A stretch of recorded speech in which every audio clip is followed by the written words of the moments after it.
Friends, this is Rajiv Sharma coming to you with the video editorial India on coronavirus, April 12.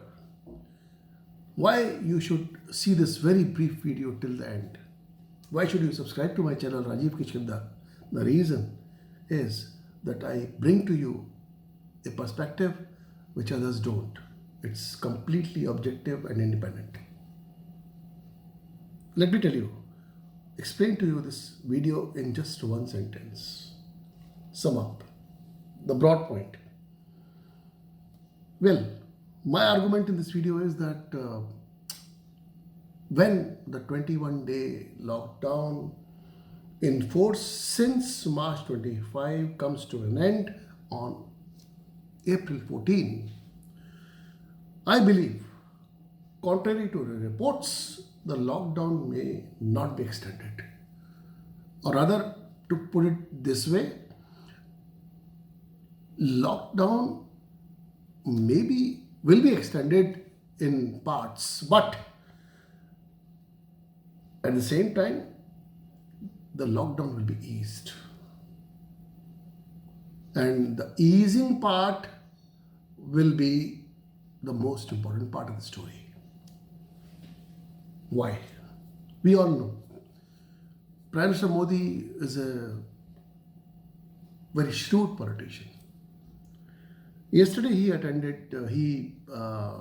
organized this Chief Minister's meeting, which continued for 4 hours, video conferencing. 13 Chief Ministers participated. And after that, during this video conferencing meeting, Modi had said, last time on 24th of March when I announced the lockdown, I had said, Jaan hai to jahan hai. If there is life, there is the world. But today I say, Jaan bhi, jahan bhi. Lives as well as livelihood, both have to coexist.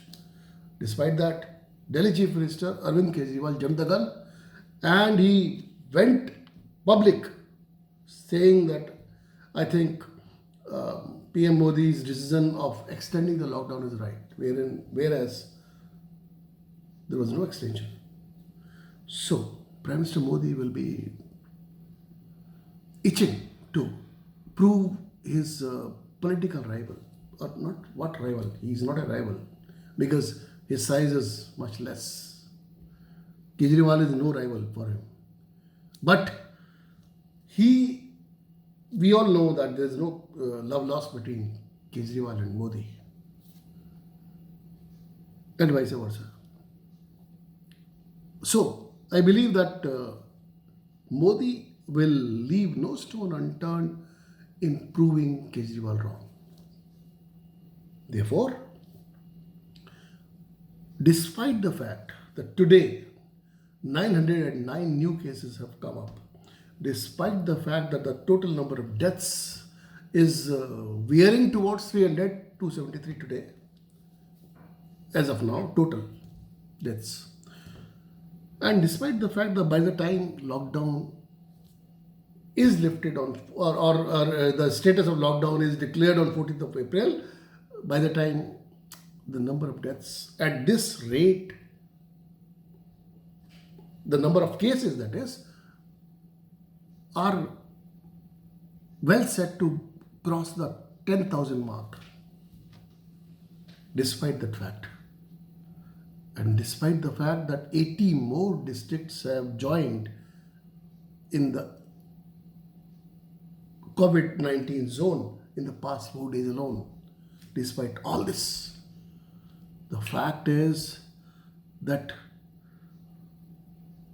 almost 400 out of 743 districts of India have not reported a single case. So that is why the Modi government is contemplating the traffic signal color coding system. Red, orange, green.